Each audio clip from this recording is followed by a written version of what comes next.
New from the Supreme Court this afternoon, the justices have ruled that the Alien Enemies Act cannot be used to deport undocumented migrants. We want to get right to our very own Scripps News legal affairs correspondent, Avijoy Burnett, who is live in Greenbelt, Maryland. On Scripps News today, we have a shocking Supreme Court ruling that puts a major roadblock in front of Trump's deportation strategy.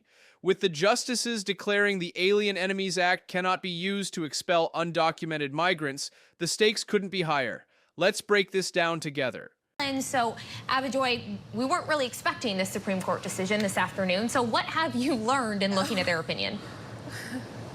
Our focus was somewhere else today, Stephanie, and we got this information from the Supreme Court, a 24-page document, an order saying that the administration, the Trump administration, is not allowed to use the Alien Enemies Act to continue with the deportations of undocumented migrants. This is a stunning defeat for the Trump administration.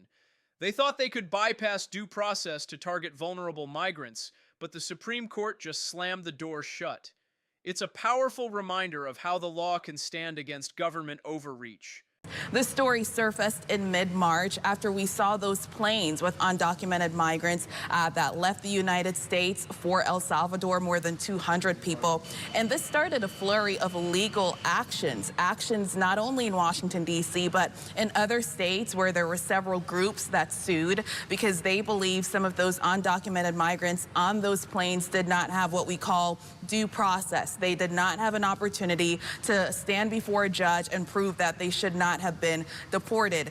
The President of the United States, administration officials have repeatedly said that they have the right to invoke this law from the 1700s because they believe that the United States was under an invasion. This particular law has only been used 3 times prior to this, and all of those instances were in times of war. But right now, the Trump administration believes that they were justified in invoking this act, the Alien Enemies Act, because they believe that gang members from other countries are invading the United States, and they wanted to be able to rapidly ramp up this law, this particular act, and then deport people without the ability for them to have due process. As you mentioned, Steph, this is information that is just now coming in, and we want to make clear that the judges are saying that the administration is not allowed to use the AEA, the Alien Enemies Act, to deport undocumented migrants. But there was one very important piece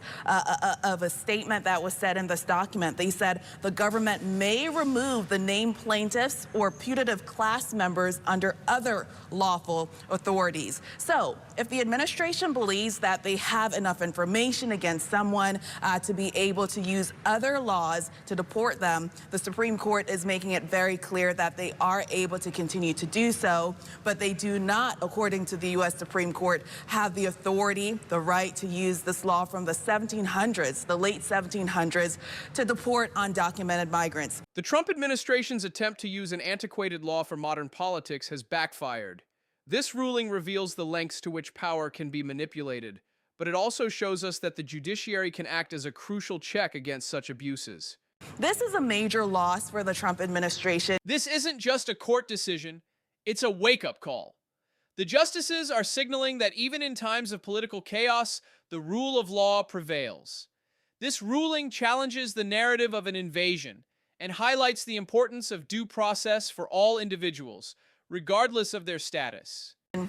At this point, and just to give everyone a little bit of a backstory here, this particular case has already kind of made it to the U.S. Supreme Court in an unusual way with regards to a case in Washington, D.C., in a federal district court in Washington, D.C. You may have heard of a judge by the name of Judge Boasberg. He was one of the first judges to start to facilitate these cases through the court system, and this case made it up to the U.S. Supreme Court because the administration made the argument that because many of these undocumented migrants were being held in Texas, for example, the jurisdiction, the place where this particular case was being brought up in Washington, D.C., was not the proper venue, was not the proper jurisdiction, was not the proper place for these cases to be brought up. So the administration actually took up that particular issue a few weeks ago, and they determined that Judge Boasberg, that federal district district court judge in Washington, D.C. did not have the authority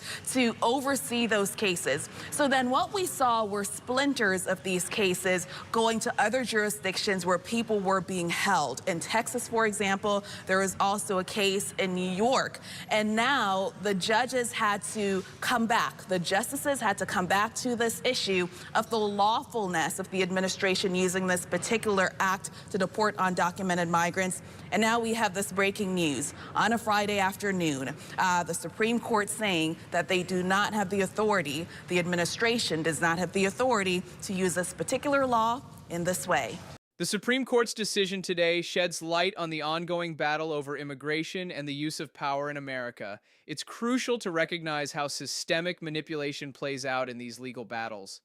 What do you think this means for future deportation efforts? Let us know in the comments below.